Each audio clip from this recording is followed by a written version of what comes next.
Bonjour à toutes et à tous, chères lectrices, chers lecteurs assidus de Corbeau News Centrafrique. C'est Gisèle Moloma qui vous retrouve ce matin pour un nouveau rendez-vous avec l'actualité qui dérange, celle qu'on ose à peine murmurer ailleurs. Je suis bien sûr accompagnée de mon fidèle collègue Arsène Feïmo-Nazoui pour décortiquer ensemble un sujet qui nous parle à tous, la liberté de mouvement ou plutôt son illusion pour nos compatriotes. Bonjour Arsène. Bonjour Gisèle, bonjour à toutes et à tous. Alors Arsène, quelles sont les nouvelles aujourd'hui? Qu'est-ce qui retient notre attention? Ou plutôt, qu'est-ce qui nous rappelle à l'ordre ce matin? Gisèle, on va parler de cette fameuse liberté de circulation pour le citoyen centrafricain à travers ce qui lui sert de passeport. C'est une histoire qui malheureusement se répète année après année, nous rappelant notre place dans le concert des nations. Ah, le fameux classement Henley Passport Index de mai 2026. L'article nous dit que Singapour domine toujours le monde et que la République centrafricaine, elle, maintient sa position au 87e rang mondial. 55 destinations accessibles sans visa classique en ambassade. Une mobilité stable, on nous dit, portée par la solidarité régionale et des accords diplomatiques ciblés. Arsène, stable à la 87e place, n'est-ce pas là le summum de l'ironie, voire de la déception?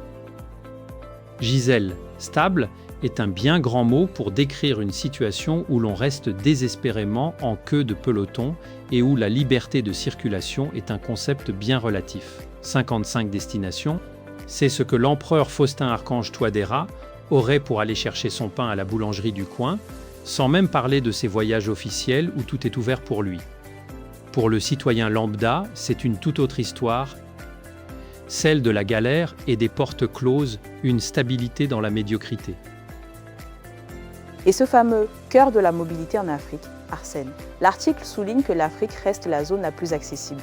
Les accords d'intégration régionale permettraient aux Centrafricains de circuler librement dans une grande partie du continent. On nous liste le Bénin, le Burkina Faso, le Cameroun, la Côte d'Ivoire, tout ça sans visa. C'est déjà ça, me direz-vous, mais c'est surtout un rappel que notre horizon est bien souvent limité à nos proches voisins, n'est-ce pas? Exactement, Gisèle. C'est la moindre des choses, cette solidarité régionale, pour éviter que nos concitoyens ne soient complètement enfermés à l'intérieur de nos frontières. Mais regardez la liste des pays qui exigent un visa à l'arrivée. Cabo-Verde, Éthiopie, Ghana, Madagascar, même là, il faut se plier à des formalités et souvent débourser de l'argent. Ce n'est pas une liberté totale, c'est une liberté payante. Si tant est qu'on puisse appeler ça liberté. C'est une sorte de péage pour une liberté soi-disant acquise. Passons au cas particulier d'Israël, Arsène.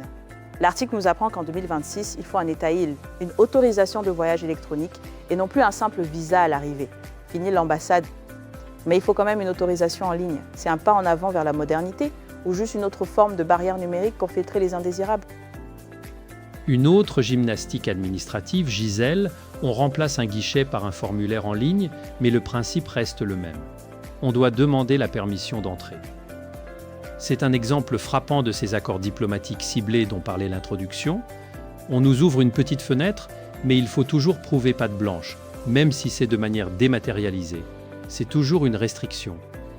Une surveillance, pas une réelle ouverture, et Dieu sait que la surveillance, on connaît ça chez nous. Puis l'Asie et l'Océanie avec quelques opportunités lointaines. Philippines, Singapour, Hong Kong sans visa. C'est presque surréaliste pour Singapour, le numéro 1 mondial, d'être accessible sans visa pour nous. Et puis Cambodge, Laos, Maldives. Népal avec visa à l'arrivée. En Océanie, Micronésie, Palau, Samoa, Tuvalu aussi avec visa à l'arrivée. C'est comme une liste de destinations exotiques que beaucoup n'auront jamais les moyens d'atteindre, non? Précisément, Gisèle. Singapour sans visa, c'est presque une blague quand on pense au coût du billet d'avion et au niveau de vie nécessaire pour y séjourner. C'est une liberté théorique, une ligne sur une liste qui fait joli, mais qui ne correspond absolument pas à la réalité économique de nos compatriotes. C'est l'arbre qui cache la forêt de l'impossibilité. Ces opportunités lointaines sont souvent des mirages pour la plupart, des destinations de rêve inaccessibles pour le citoyen moyen. Et enfin l'Amérique. Quelques escales dans les Caraïbes, Haïti et Dominique sans visa. Bolivie et Suriname avec visa à l'arrivée ou e-visa. L'article admet que l'Amérique du Nord est la majorité de l'Amérique latine exigeant des visas stricts. En clair, Arsène, si vous rêvez de New York ou de Rio, il va falloir oublier ou alors vous armer d'une patience d'ange et d'un dossier en béton, n'est-ce pas? Absolument, Gisèle. Quelques escales, c'est le mot juste. On nous ouvre les portes de pays qui eux-mêmes connaissent souvent des défis similaires aux nôtres. C'est une mobilité qui renvoie à l'image d'un pays dont les citoyens sont considérés comme des risques potentiels partout ailleurs, sauf dans ces destinations très spécifiques. Le dictateur Faustin Archange Touadéra, lui, n'a jamais eu ce genre de soucis pour ses déplacements, et c'est là toute l'ironie de la situation.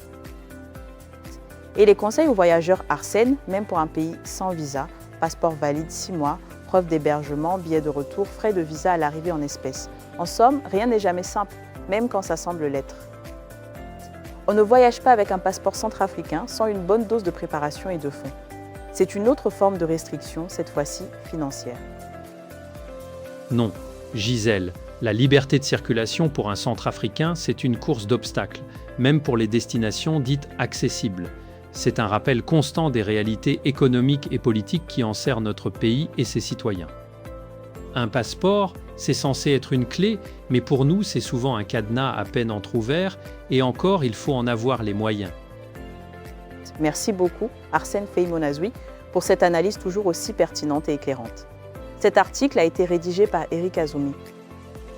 Et pour toutes vos informations, vos témoignages, n'hésitez pas à contacter Corbeau News Centrafrique au numéro de téléphone ou WhatsApp, le +236 70 16 44 65. Merci à vous de nous avoir suivis. Gisèle Moloma, et à bientôt.